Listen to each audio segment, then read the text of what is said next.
여러분 집밥을 좋아하십니까? 아니면 밖에서 사먹는 외식을 좋아하십니까? 둘 다 좋아요. 네, 감사합니다. 외식이 아무리 맛있고 외식이 짜릿한 기쁨을 줘도 우리가 1년 365일 계속 밖에서만 외식하는 것은 뭔가 문제가 있는 것 같습니다. 집밥을 그리워합니다. 왜 그렇습니까? 우선 건강 때문에도 사람들은 집밥을 그리워합니다. 그래서 많은 식당을 돌아다니다가 정말로 집에서 밥 먹은 것처럼 밥을 먹고 났을 때 사람들은 만족하면서 뭐라고 표현합니까? 아이고, 집에서 밥 먹은 것 같다. 집에서 밥 먹은 것 같다. 건강이 좋을 것 같다는 것입니다. 또한 집밥을 선호하는 이유는 아무리 외식이 좋아도 밖에서 먹는 밥이 맛있어도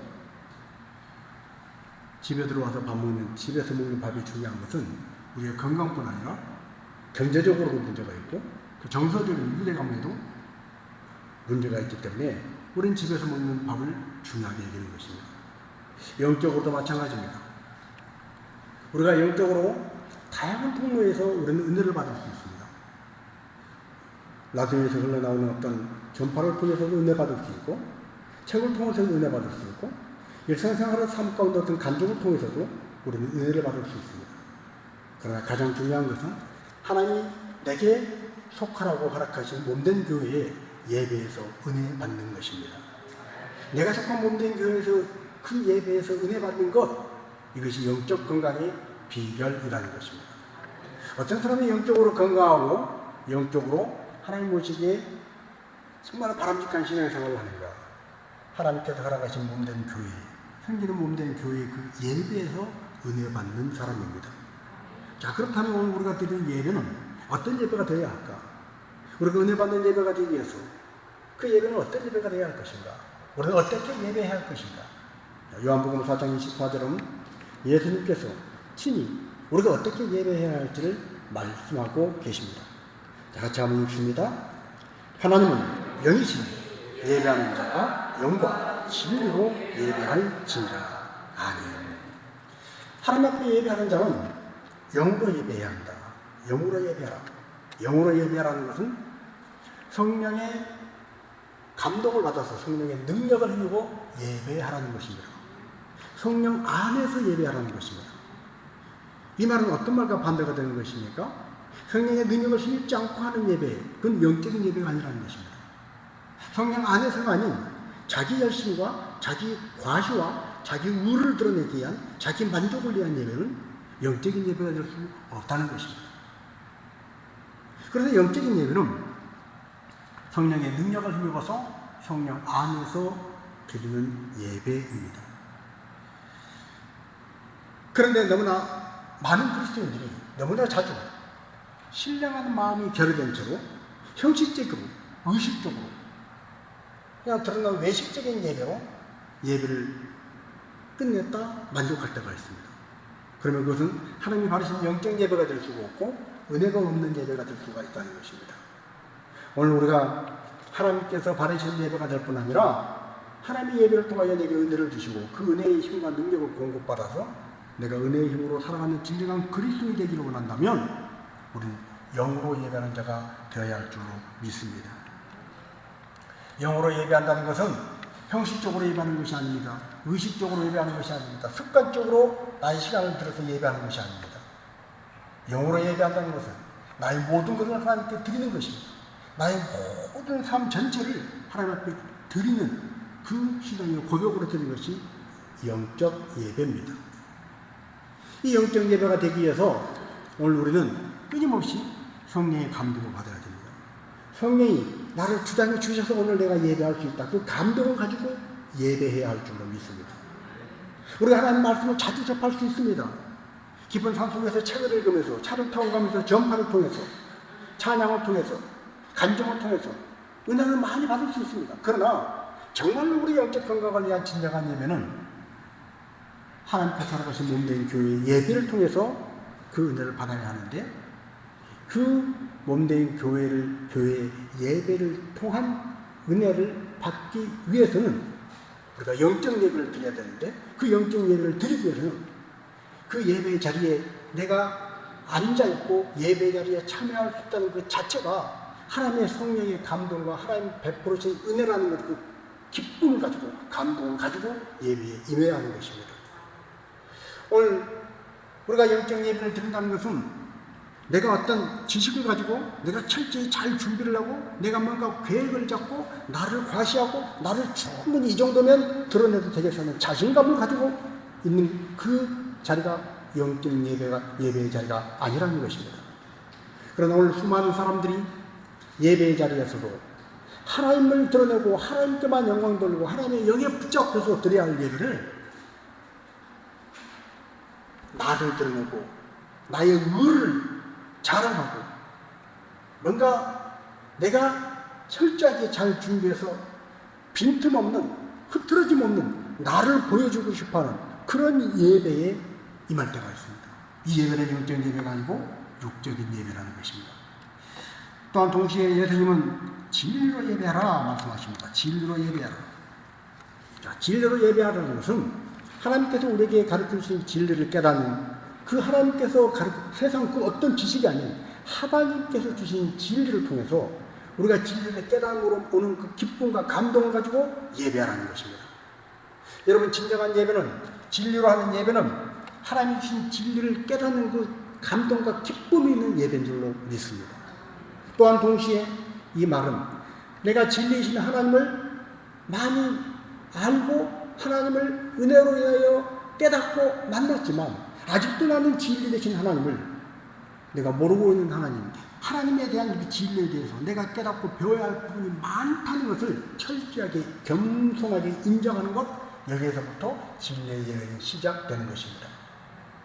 자, 근데 진리의 예배로 하나님 앞에 나아가지 못하는 경우가 있습니다. 자, 예를 들어서 하나님은 거룩하신 하나님이십니다. 동시에 하나님은 자비로우신 하나님이십니다. 하나님은 공의의 하나님이십니다. 동시에 하나님은 사랑의 하나님이십니다.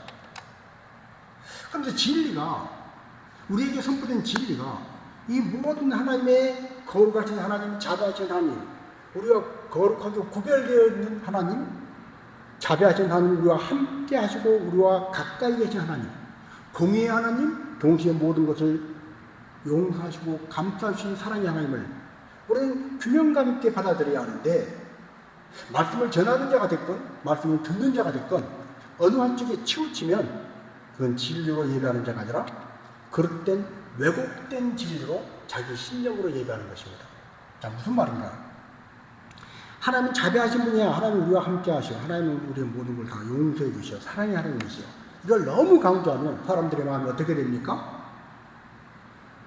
하나님은 어떤 죄를 지어도 항상 용서해 주시오. 사람들은 방종하게 됩니다. 사람들은 너무 이 방종한 나머지 심지어는 하나님을 믿으니까 나는 괜찮아. 예수님이 십자가에 있으니까 나는 괜찮아. 이 괜찮다는 것이 너무 남용이 되어서 타락하고 맙니다. 이것은 진리가 왜곡된 예배입니다. 또한 반대로 거룩하신 하나님, 공의 하나님, 심판하시는 공의 하나님, 무서운 하나님, 철저하신 하나님, 빈틈없는 하나님을 너무 강조하고 그런 것만 배우고 그런 것만 의식 가운데 받아들인 사람은 신앙생활할 때 너무 경직된 신앙생활을 합니다. 자유함이 없습니다. 진리 안에서 자유함이 없습니다. 그래서 남을 항상 정죄합니다. 하나님 말씀 이러라고 그랬는데 저 사람은 조금 빗나갔어. 아이고, 마음에 안 들어. 저렇게 하면 안 되는 거지. 공의 하나님이 그걸 용서하시겠어? 남에게만 손가락질하는 것이잖아요. 심해지면 자기 자신에게도 손가락질합니다. 나 같은 것이 거룩하신 하나님, 공의 하나님, 그 하나님 앞에 내가 어떻게 서설 수 있겠는가? 자책하고 에라 모르겠다. 그러면 포기하자.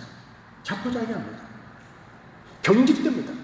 예수님을 믿고 하나님을 믿고 예배하는 자는 요한복음 8장 32절 말씀처럼 진리를 알지니 진리가 너희를 자유롭게 하리라고 말씀하셨음에도 불구하고 자유가 없는 것이에요.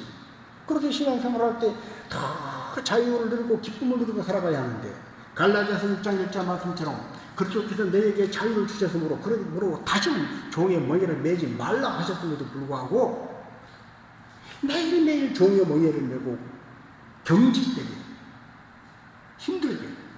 어렵게 신앙생활을 하는 것입니다. 왜 그렇습니까? 진리가 왜곡된 예배를 드리기 때문입니다. 그래서 우리는 예수님 말씀하신 대로 영과 진리로 예배하는 자가 되어야 하는 것입니다. 자, 이렇게 영과 진리로 예배한다는 것의 핵심은 뭐냐? 그것은 바로 우리가 하나님 앞에서 예배하는 것입니다. 하나님 앞에서. 오늘 우리가 읽은 창세기 39장 9절은 그 유명한 요셉 이야기의 한 부분입니다. 요셉은 어느 날 자기 주인 보디발의 아내로부터 유혹을 받습니다. 그 유혹을 받아들이면 자기 살아가는 삶이 수월할 수 있습니다. 쉽게 풀릴 수 있습니다. 그 당시 애굽 사회가 그렇듯이 누구나 딱 그 정도는 다 타협하고 사는 것입니다. 더구나 그 집에 아무도 없습니다. 아무도 없고 이건 완전 범죄가 될 수 있는 것입니다. 쉽게 가고 누구나 다 그렇게 타협하고 사는 거고 누가 알 리도 없고 그러면 얼마든지 그걸 받아들일 수 있지만 그 강렬한 유혹을 요셉은 뭐라고 말하면서 바삭 거부합니까? 바로 하나님께 득지할 수 없다. 하나님 앞에 죄지을 수 없다는 거예요. 자, 이 하나님 앞에라는 단어가 코람데오입니다. 이건 라틴어입니다. 코람이라는 뜻은 어디 앞에 이런 뜻입니다. 데오는 하나님, 신 이런 뜻입니다. 하나님 앞에 내가 죄지을 수 없다. 사람은 아무도 없고 누가 보는 사람은 없지만 하나님 알고 계시고 하나님 보고 계신다. 이 코람데오의 신앙 고백으로 요셉은 그 강렬한 유혹을 물리칠 수 있었습니다. 그러나 그 유혹을 물리친 코람데오의 신앙 고백으로 물리친 요셉은 그로 인해서 잠깐 동안은 이루 말할 수 없는 고통을 당합니다. 그러나 잠깐의 그 고통이 억울한 누명을 쓰고 감옥에 들어가고 고통이 있었지만 그 잠깐의 고통이 지나고 난 다음에 하나님은 그 코람데오의 신앙 고백을 한 요셉의 삶을 통해서 하나님은 놀라운 일들을 행하십니다. 하나님이 아니고서는 할 수 없는 놀라운 일들을 요셉의 인생을 통해서 요셉의 삶 속에 하나님이 나타나셔서 그 일을 행하신 거예요.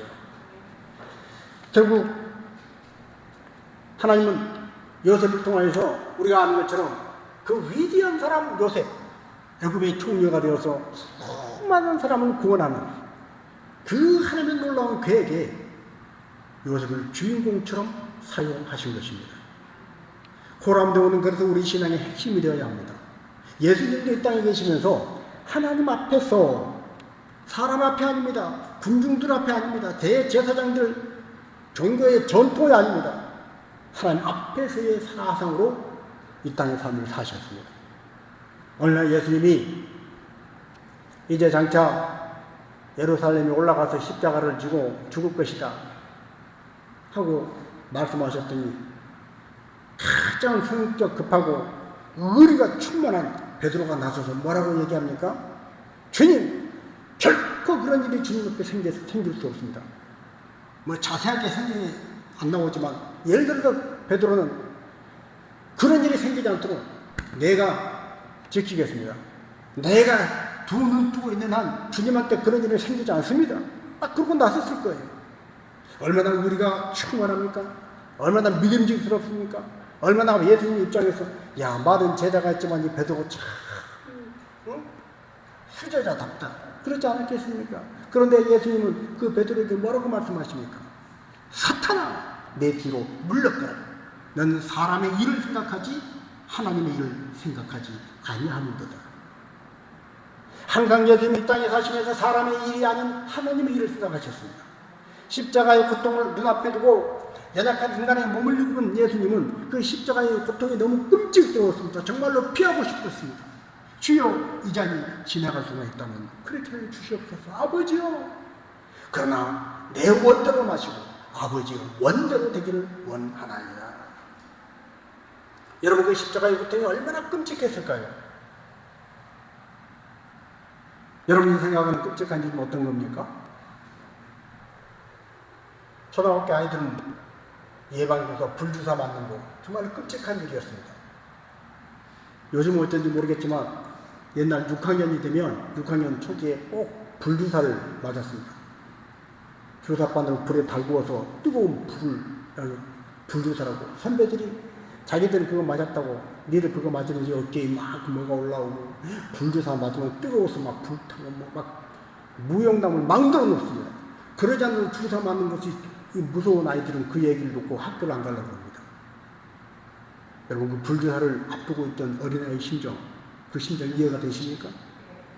예수님은 그 곱하기 무한대의 그 마음, 권해하는 마음을 가지셨을 거예요. 그럼에도 불구하고 예수님은 그 십자가 앞에서 뭐라고 말씀하십니까? 내 원대로 마시고 아버지의 원대로 되기를 원하시나이다. 오늘 바로 저와 여러분을 구원하시기 위해서 저와 여러분을 너무나 사랑하시는 예수님은 불주사를 들어가지 않고 노세요 하고 옷을 걷어붙였던 어린아이, 그 어린아이를 비교할 수 없는 그 담대함, 코람되어 하나님 앞에서의 신앙으로 아버지의 원대로 되기를 원하나이다. 이 고백을 하고 십자가를 지신 줄로 믿습니다. 자, 오늘 그렇다면 우리는 어떻게 하나님 앞에 예배하고 있습니까? 어떻게 찬양하고 있습니까? 오늘 우리는 왜 하나님 앞에 예배합니까? 하나님 앞에 찬양하는 이유가 뭡니까? 하나님 앞에 기도하는 이유는 뭡니까? 많은 경우 사람들은 예배를 통하여, 찬양을 통하여, 기도를 통하여 하나님께서 내게 은혜를 주시고 복을 주시고 내 마음에 만족을 느끼고 내 마음에 평안을 누리고 내가 원하는 것을 얻을 수 있는 뭔가 기대감을 가지고 기도의 자리, 예배의 자리, 찬양의 자리에 있는지도 모르겠습니다. 여러분, 마음이 심히 공부하고 답답할 때, 찬양을 부르고 났을 때 내 마음이 담대해지고 편안해질 때 그 찬양이 여러분에게 마치 어떤 강력한 효과가 있는 약과 같이, 찬양 한 곡이 보약과 같이 그렇게 느껴지는 적이 있지 않던가요? 칼칼하고 답답했던 심령이 하나님 앞에 예배한 잘 들고 은혜를 받았더니 이제는 막 살 것 같고 이제는 막 소망이 생기고 이제는 힘이 생기는 그런 것 경험하지 않았습니까? 그러나 진정한 의미의 찬양과 기도와 예배의 자리는 내 만족과 내 필요를 채워주는 것이 아니라 살아계신 하나님, 생명이신 하나님을 만나고 그 하나님과 교제하기 위한 것이 바로 진정한 의미의 예배고 찬양이고 기도인 줄로 믿습니다. 오늘 우리가 하나님 앞에 예배할 때 하나님을 만났어. 내 안에 죽음이 가득했는데 생명이신 하나님을 만났어. 그래서 나는 이제 사업이 성공이고 실패 그건 중요하지 않아. 하나님을 만나는 것이 중요해. 라고 단단히 고백할 수 있는 사람, 이 사람이 진정한 예배를 드린 사람입니다. 이 사람이 진정한 찬양을 한 사람이고 이 사람이 진정한 기도를 드린 사람이라는 것입니다. 자, 예를 들어서 노래소리 하나도 어떤 가정에서 노래소리가 들린다고 생각해 보십시오. 집안에서 노래소리가 흘러 나옵니다. 그런데 그 노래소리가 자기 만족을 위해서 주변에 있는 사람들은 시끄럽다 그러고 가족조차도 야 좀 시끄러워 그만 좀 노래 불러 하는데도 불구하고 내가 부르고 싶은 나의 만족을 위해서 부르는 노래가 있는가 하면 가족들이 야 노래 좀 불러줘라 너 노래 잘하잖아 너 노래 듣고 싶어 그래서 부르는 노래가 있을 수 있습니다. 저는 어릴 때 저희 외갓집에 가면 초등학교 때 참 많이 까불었습니다. 춤을 추고 이상한 춤을 추고 노래를 부르고 그러면 외삼촌들하고 저희 사촌 형이 나이가 많아서 외삼촌들하고 나이가 비슷했는데 저는 그렇게 귀여워하는 거예요. 그러면서 자꾸 노래해봐라 춤춰봐라 제가 춤을 추고 노래를 부르면 잘한다고 박수치고 저는 그게 너무 신나서 더 이상한 포즈로 춤을 추면서 노래를 부르고 그게 정말로 신바람이 났습니다. 그런데 어느 날이었습니다. 외갓집 그 넓은 마당에 마을 사람이 다 모인 것 같이 모였는데 다 친척이라는 거예요. 외할아버지 다 걸레는 친척들이 많이 모였습니다. 근데 거기서 갑자기 노래를 하라는 거예요. 저는 내키지 않았습니다. 생전 처음 보는 할아버지 할머니들이 막 모여있는데 잔뜩 기대를 하고 저를 쳐다보는데 저는 너무 싫은 거예요. 근데 자꾸 하라고 할 수 없이 했습니다. 제 얼굴 표정이 어떤 표정을 가지고 노래했을까요? 삼촌들 앞에서 형들 앞에서 까불면서 장난치듯이 노래할 때는 얼굴이 뭐 장난스러운 표정으로 익살스러운 표정으로 몸도 자연스럽게 움직여서 춤을 췄을 거예요. 그러나 그 많은 사람들 앞에서는 춤이 안 춰집니다. 노래도 마지못해 합니다. 얼굴 표정이 뚱해서 마지못해서 노래를 했을 거예요. 아니나 그럴까? 반응이, 앉아있는 분들의 반응이 우리 외삼촌들이 했던 반응이 그 반응이 아니었습니다. 우리 사촌이, 형이 원했던 그 자연스러운 반응이 아니에요. 박수를 치긴 치는데, 그래, 잘한다. 마지못해 치는 박수. 저는 그 노래가 끝나는데, 그거라고 내가 안 한다고 그러지 않는다고 이게 뭐냐고 화를 냈던 기억이 있습니다. 여러분, 노래 한 곡을 해도 나만 원하고 남은 원하지 않는데 시끄러운데 나만 만족을 드리는 노래가 있는가 하면 나도 원하고 남도 원해서 한번 해봐라. 그렇다면 내가 한번 하지. 그렇다면 노래가 있고 나는 원치 않는데 상대적이 강요해서 할 수 없이 하는 노래도 있습니다. 오늘 우리가 드리는 찬양과 기도와 예배가 하나님께서 기뻐 받으시는 예배, 들으시는 찬양, 하나님께서 받으시는 기도가 되고 우리가 정말로 올려드리고 싶은 찬양, 하나님 앞에 드려지고 싶은 그런 예배, 하나님 앞에 간절히 부르짖는 그 믿음을 실어서 고백하고 싶은 그 기도가 되어질 때 그 속에서 하나님이 기뻐하시고 우리 영혼의 진정한 충만함이 임하는 영적인 예배, 진리의 예배가 되는 것입니다. 자, 오늘 우리가 그렇다면 한번 돌아봐야 됩니다. 우리가 찬양할 때, 기도할 때, 예배할 때 우리의 얼굴 표정은 어떤 표정입니까? 우리의 마음 상태는 어떤 상태입니까?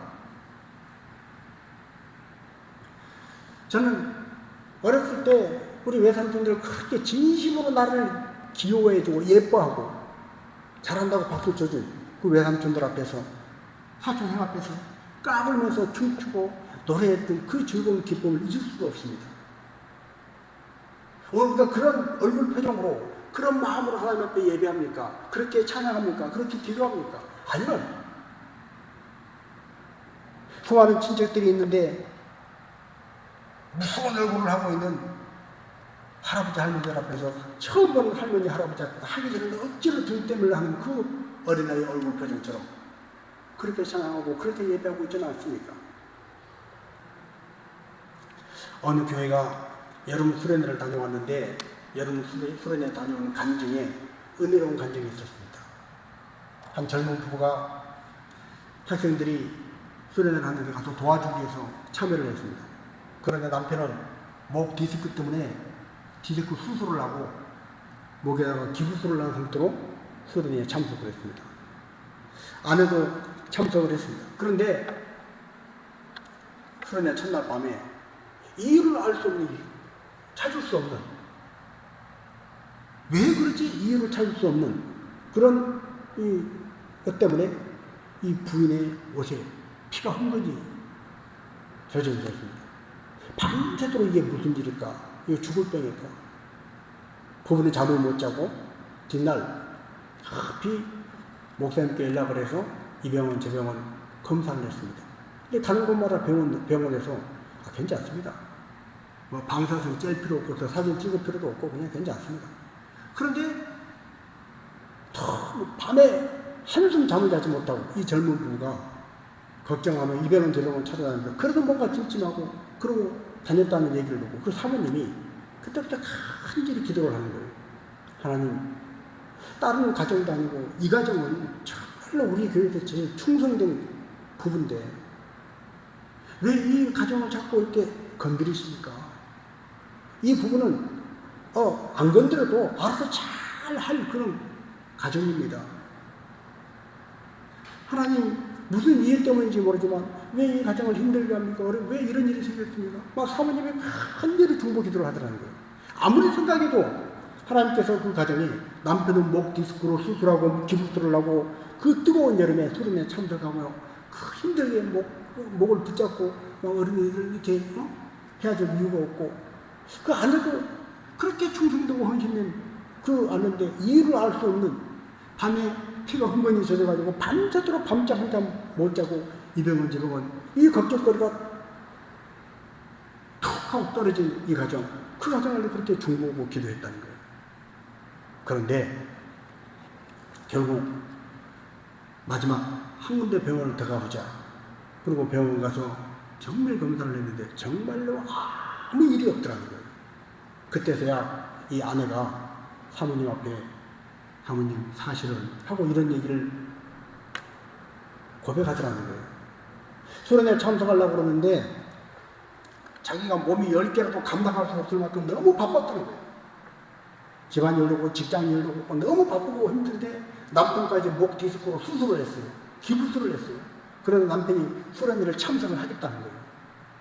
당신이 지금 그런 상태에서 참석하면 안 된다. 집에 있어라. 아니다. 참석해야겠다. 그래서 자기가 남편이 집에 있으면 몸이 10개라도 지금 감당하기 힘든 그런 걸 핑계 삼아서 남편이 가놔야 된다고 좀 집에 쉬고 싶은데 남편이 간다고 그러면 할 수 없이 참석했던 거예요. 그 불편한 마음으로 참석했던 거예요. 그런데 그 밤에 그런 일이 있었던 거예요. 그러면서 이 사모님이 고백하는 것입니다.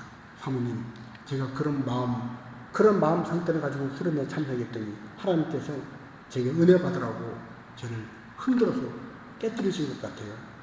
그러면서 오히려 그런 일이 있으면 모든 것들을 하나님 앞에 감사하더라는 거예요. 어쨌든 이 부부는 밤잠을 한숨 못 자고 밤을 꼬박 새웠습니다. 이제 수련회장 가면 또 아이들 뒤쳤다거리 하면서 너무 굽도록 피곤할 것입니다. 그래서 사모님이 집에 가서 쉬어라. 그래도 아닙니다. 이제 하나님께서 뭘 원하는지 알았습니다. 내가 어떤 마음으로 수련회에 참석해야 되는지 이제 알았습니다. 그러면서 고집을 부르고 다시 수련회에 참석했는데 수련회에 참석한 그날부터 쏟아지는 폭포수 같은 은혜가 학생 듣고 나서 부부에게 임했습니다. 그리고 강력한 은혜를 받고 이전보다 더 강력한 힘을 가지고 신앙생활을 하는 그 행복한 부부를 보게 되었다는 감동이 들었습니다. 여러분, 오늘 우리가 어떤 마음으로 하나님 앞에 예배합니까? 우리 얼굴 표정은 어떻습니까? 하나님 앞에 찬양할 때, 하나님 앞에 기도할 때, 하나님 앞에 예배할 수 있음에 우리는 어떤 마음, 어떤 감사, 어떤 얼굴 표정으로 하나님 앞에 나아갑니까? 호람대오, 하나님 앞에서 나를 가장 지지해주고 나의 있는 모습 그대로를 다 받아주시고 저희 어릴 때 저를 그렇게 이뻐해주고 사랑해주고 우리 외삼촌들보다 더 나를 사랑해주고 나를 깊이 알아주신 하나님 앞에 마음껏 찬양하고 마음껏 어릿감 부르고 마음껏 춤을 추고 기쁜 마음으로 들뜬 마음으로 그렇게 예배하고 싶지 않습니까? 그렇게 찬양하고 싶지 않습니까? 하나님은 그 찬양, 그 예배를 받으시길 원하시는 것입니다. 자, 오늘은 하나님께서 우리가 마지못해서 억지로 하는 어떤 것들은 사람도 억지로 하는 것은 받지 않지만 하나님은 우리 마음 중심을 하시기 때문에 억지로 하는 것을 즐겨받지 않으십니다. 하나님 앞에 드린 예물도 즐거이 기쁜 마음으로 드려야지 인색한 마음으로나 또는 억지로 드린 예물은 하나님 기뻐받지 않습니다. 우리가 어떤 일을 감당할 때도 의무감으로 마지못해서 하는 것과 사명감을 가지고 하는 것은 차원이 다릅니다. 바라고 원하기는 저와 여러분이 이 땅에서 하나님께서 허락하신 삶의 기회가 주어진 그 마지막 순간까지 우리의 드리는 모든 찬양과 기도와 예배가 내가 자원해서 기쁨으로 하나님 앞에 그렇게 하나님 연락받으시는 것들로 드려지기를 주님의 이름으로 축복합니다. 결코 의무감이 아니라 사명감으로 드려지는 그 모든 것들이 되어지기를 주님의 이름으로 축복합니다. 자, 이제 하나님께서는 우리가 사람들 앞에서가 아니라 하나님 앞에서의 고백으로 그렇게 예배하고 그렇게 찬양하고 그렇게 기도하기를 원하십니다. 그러기 위해서 우리에게 꼭 필요한 것은 성령의 감동입니다. 성령의 감동. 하나님의 영이 성령이 나를 감동을 주셔서 내 생각을 내 마음을 주장해 주셔서 내 마음에 막 차오르는 마음이 그렇게 일어나야 합니다. 모세가 성막을 지을 때 이스라엘 백성들이 예물을 가져오는데 이스라엘 백성들이 나도 성막 짓는데 기여해야 되겠다. 그리고 예물을 가져오는데 그 예물이 너무 넘쳐서 나중에 어떻게 했다고 그랬어요? 그만 쌓아두고 싶다. 그만 가져와라 했다고. 모세 때만 그랬습니까? 히스기야와 요시야 왕 때 성전 정화 작업을 하고 성전 개축을 할 때고 백성들이 많은 예물을 가져왔는데 누가 세금 매기듯이 억지로가 아니라 자원하는 마음으로 가져왔는데 그 예물이 너무 많아서 제사장들이 와서 더 이상 보관할 장소가 없습니다. 그만 가져오라 그러십시오. 그래서 뭐라고 했다는 거예요? 그만 가져오라. 됐다. 그럴 때 하나님이 기뻐하시는 역사들이 일어났다는 것입니다. 오늘 우리가 그렇게 하나님 앞에 성령의 감동을 받아서 내 생각도 내 마음도 누가 시켜서가 아니라 내가 정말 하고 싶어서 하는 찬양, 내가 정말로 성령의 감동을 받아서 하는 기도, 내가 성령의 감동 가운데 하는 그 예배가 하나님 기뻐 받으시는 것 되는 줄로 믿습니다. 이렇게 하나님 앞에서 이 신앙의 고백으로 나아갈 때 거기에서 은혜의 신비한 영적 스파크가 일어나는 것입니다. 영적인 스파크가 일어나면 그러면 그것이 우리를 살리는 것입니다. 여러분, 하나님의 은혜는 우리를 살립니다. 살아계신 하나님 우리를 만나주시고 살아계신 하나님이 내 안에서 일으켜준 영적 스파크가 팍 하고 일어나면 그러면 우리는 죽을 뻥이 걸려도 사는 거예요. 사업에 부도가 나도 사는 거예요. 시험에 떨어져도 사는 거예요. 우리는 그 영적 스파크의 주인공이 되어야 하는 것입니다. 자, 그런데 그렇게 하나님 말씀이 사모가 되어지고 은혜가 되고 찬양하는 것이 기쁘고 즐겁고 누가 시켜서가 아니라 자원하는 마음으로 막 들뜬 마음으로 감동으로 들떠서 신바람이 나서 하는 그것이 되기 위해서, 그래서 영적 스파크가 팍 일어나기 위해서 우리가 할 수 있는 것은 뭡니까? 우리가 할 수 있는 것이 뭐예요? 우리가 돈을 많이 내서 그 은혜를 살 수 있습니까? 와, 하나님 앞에 은혜 받고 살아계신 하나님을 만나면 인생의 삶의 의미와 목적이 생기고 행복해지고 정말 성령으로 충만해지더라. 그래서 마술사 시몬처럼 가서 돈 주고 살 수 있나요? 안 되는 거예요. 인간은 노력으로 됩니까? 반짝반짝한 열심을 가지고 됩니까? 안 되는 것입니다. 인간이 할 수 있는 건 아무것도 없는 거예요. 아무것도 없는 것 같아요. 하나님께서 늘 주셔야 은혜를 받지요. 하나님이 믿어지게 주셔야 믿어지는 거죠. 하나님께서 조성해 주셔야 내 생각과 마음이 열리고 말씀이 이해가 되고 무슨 말씀인지 아멘 아멘 사모가 되고 그 말씀이 내 안에만 살아 역사할 때 그 말씀 붙잡고 기도할 마음이 불덩이처럼 올라와서 그 말씀 붙잡고 기도할 때 기도가 터지고 기도가 뜨겁고 살아계신 하나님의 역사가 내 안에 나타나는 거죠. 그리고 인간의 노력으로, 인간의 도움으로, 인간의 지식으로 되는 게 아닙니다. 자, 그렇다면 우리가 할 수 있는 게 아무것도 없습니까? 아닙니다. 하나님께서 은혜를 주시고 하나님께서 성령의 감동을 주시고 하나님께서 권능으로 역사하시지만 우리 인간편에서도 할 수 있는 것이 있다는 거예요. 자, 디모데후서 2장 20절 21절입니다. 큰 집에는 금그릇과 은그릇뿐 아니라 나무그릇과 질그릇도 있어요. 귀하게 쓰는 것도 있고 천하게 쓰는 것도 있나니 그러므로 누구든지 이런 것에서 자기를 깨끗하게 하면 귀히 쓰는 그릇이 되어 거룩하고 주민의 쓰심에 합당하며 모든 선한 일에 준비함이 되리라. 아멘. 여러분, 우리가 하나님 앞에 귀히 쓰는 그릇이 되려면, 거룩하고 주인의 쓰심에 합당한 그릇이 되려면, 하나님의 모든 선하신 일을 위해서 준비함이 되는 그런 그릇이 되려면 우리가 어떻게 해야 된다는 거예요? 우리가 금그릇이 돼야 되나요? 은그릇 돼야 되나요? 아니면 하다못해 나무라도 돼야 되나요? 아닙니다. 우리가 질그릇이라 할지라도 금, 은, 나무, 질그릇, 재료가 문제가 아니라 무엇으로 만들어졌건 자기를 깨끗하게 하면 쓰임받는 줄로 믿습니다. 자기를 깨끗하게 하면 쓰임받는다.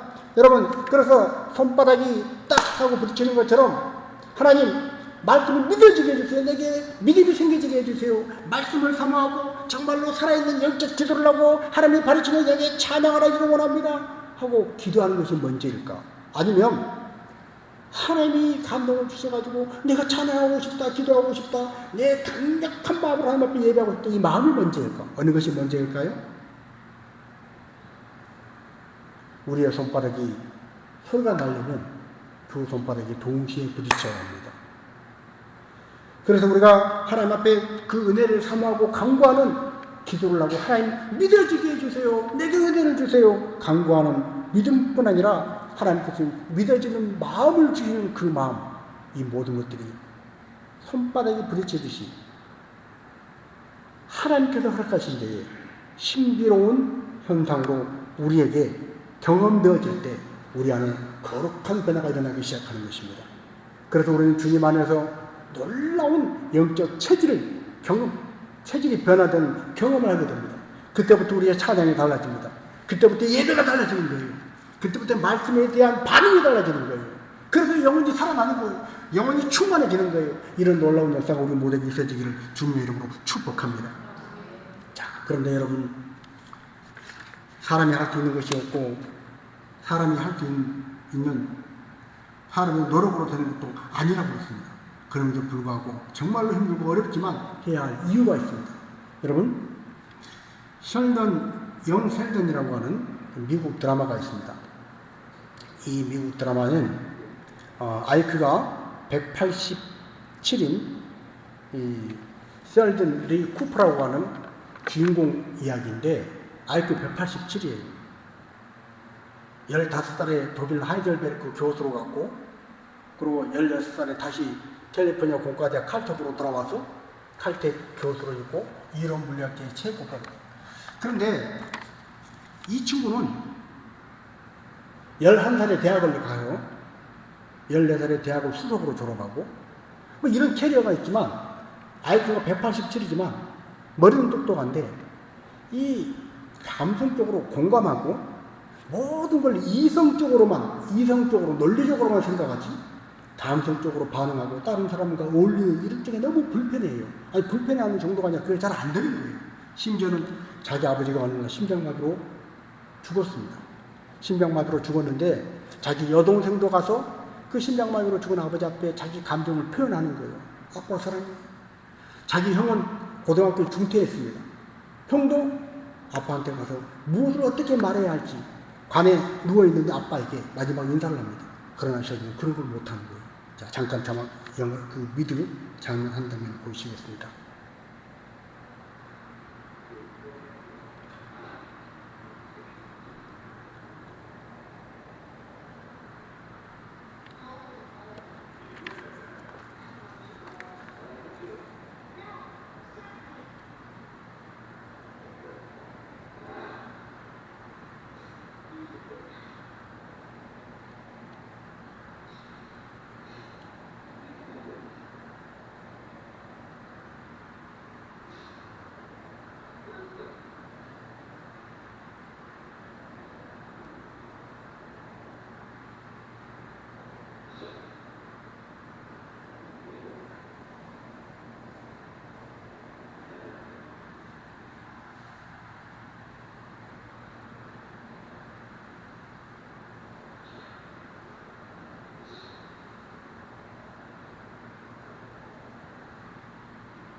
이 마지막 부분에 자막이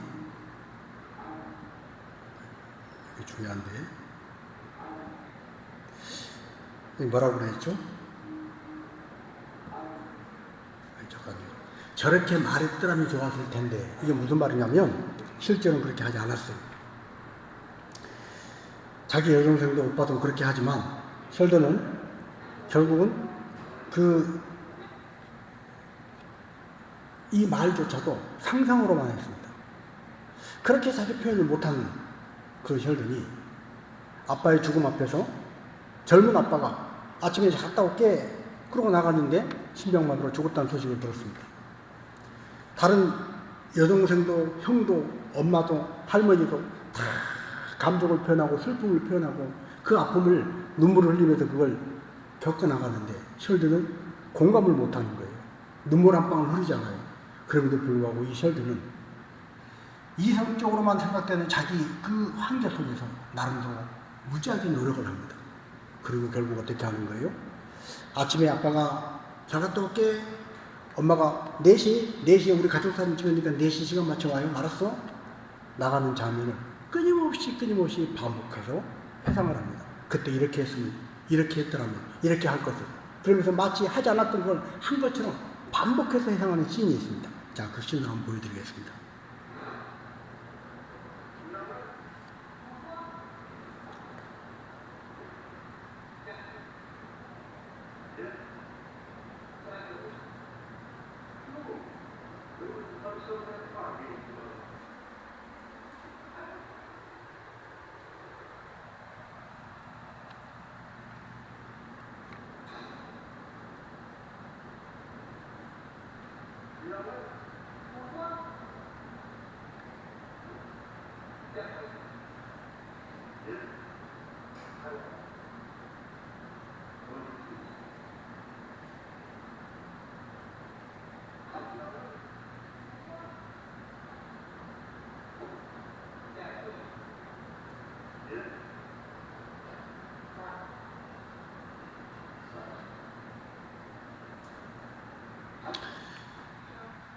이렇게 계속해서 셜드는 자기는 다른 사람하고 다르다는 걸 압니다. 그러나 그 한계 안에서 아빠와 이별을 눈물을 흘리며 통곡하는 여동생, 그리고 아빠 앞에 마지막 자기 할 말을 무슨 말을 해야 할지 알고 그거를 잘 정리해가는 형 못지않게 자기의 한계 안에서 나름대로 무지하게 애를 쓰면서 그걸 극복해가는 걸 볼 수가 있습니다. 자, 오늘 우리가 하나님 앞에 진정한 예배자로 쓴다는 것, 하나님 앞에 은혜 받는 자로 산다는 것, 살아계신 하나님이 정말 살아계시고 그 하나님이 살아계셔서 저 사람은 목숨을 걸고 금식에서 기도하고, 저 사람은 목숨을 걸고 예배자를 지켰고, 저 사람은 목숨을 다해 찬양하며 하나님 앞에 충성했다고 그러는데 왜 나에게는 그런 감동이 오지 않나? 그렇게 느껴지는 분들, 오늘 성경 우리에게 말씀합니다. 우리도 성령의 감동을 받아서 하나님 앞에 위대하게 쓰임받았던 모세처럼, 사무엘처럼, 다윗처럼, 그리고 성령이 임할 때 하나님의 힘이 강림함이 놀라운 힘을 받았던 삼손처럼 우리에게도 그런 일이 일어날 수 있고 우리에게도 그런 일이 일어나야 한다는 것입니다. 자, 그렇게 해서 오늘 우리가 할 수 있는 것이 무엇인가, 내가 해야 될 것이 무엇인가, 그것을 최선을 다해서 하며 그 일을 위해서 경주에 나아갈 때 우리가 금으로 만들어졌든 은으로 만들어졌든 나무로 만들어졌든 아니면 질그릇이든 그릇이 중요한 것이 아니라 내가 하나님 앞에 은혜 받는 자가 돼도 내 그릇을 비우고 깨끗이 준비되면 하나님은 그 그릇에 은혜를 쏟아부어 주셔서 금그릇 못지않은 금그릇보다 더 귀하게 쓰임받는 질그릇, 아니 금, 은이 문제가 아니고 하나님 앞에 쓰임받는 그 자체로 금보다 더 빛나는 다이아몬드 같은 그릇으로 우리 인생을 사용해 주실 줄로 믿습니다.